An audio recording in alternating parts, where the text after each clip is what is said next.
Separating variables. The instructions say separate the variables. The instructions say separate the variables so that they are on different sides of the equal sign.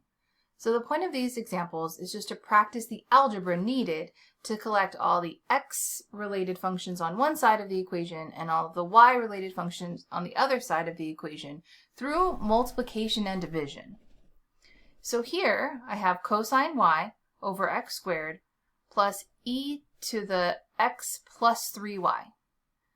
So what I'm going to need to do is rewrite the right-hand side so that I can see two different... The instructions say separate the variables so that they are on different sides of the equal sign.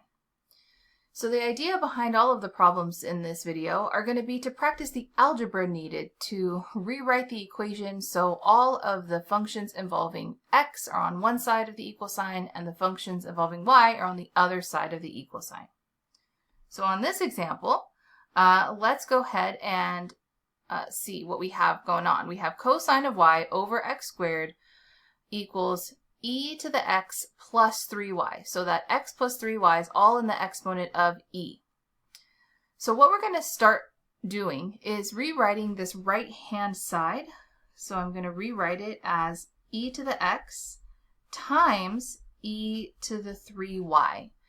So here, I could think about how these combine back together since they have the same base. I would add their exponents, but I'm splitting them apart so that I can start to rearrange and collect all those x's on one side and the y's on the other side. So the left side is still cosine y over x squared.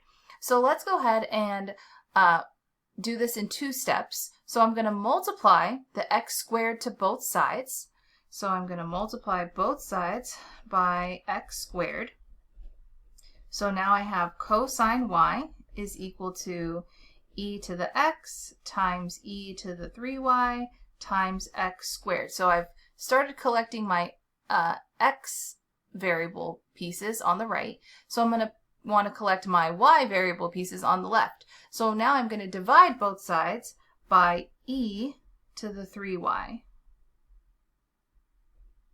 So e to the 3y over e to the 3y is just 1. So on the right-hand side, I have e to the x times x squared. On the left-hand side, I have cosine y over e to the 3y. So I have separated the variables.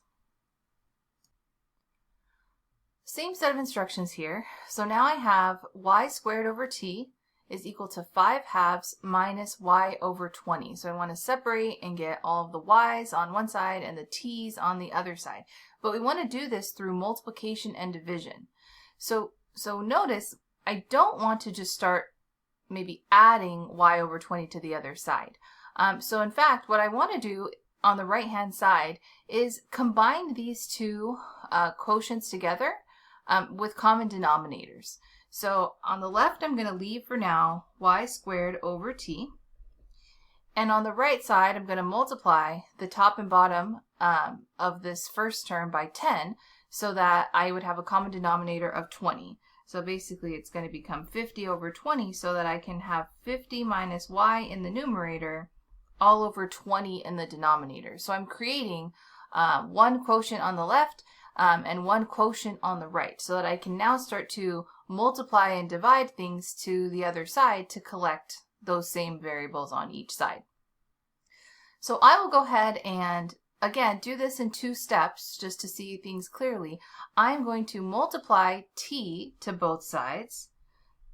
So multiply both sides by t so that I can cancel out. T over t is 1. So I have y squared is equal to 50 minus y times t all over 20.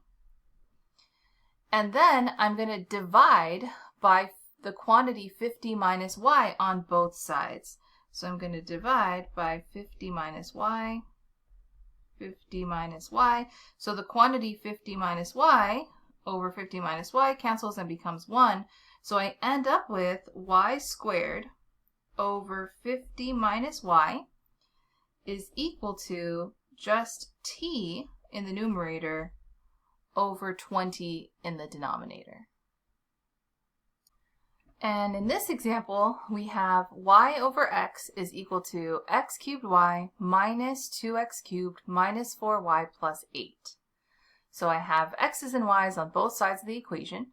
And on the right side, I have terms, right? So I don't want to move things around through addition or subtraction. I want to move them around through multiplication and division.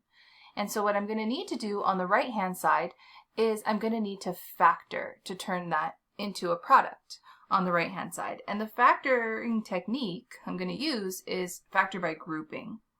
So what I have going on the right-hand side is that in the first two terms, I have an x cubed in common. And what I'd be left with is y minus 2. In the second two terms, I can factor out a negative 4, and I'd be left with y minus 2 again. So now I have two terms. I can factor out that common binomial of y minus 2 that's in each, and then I'd be left with x cubed minus 4.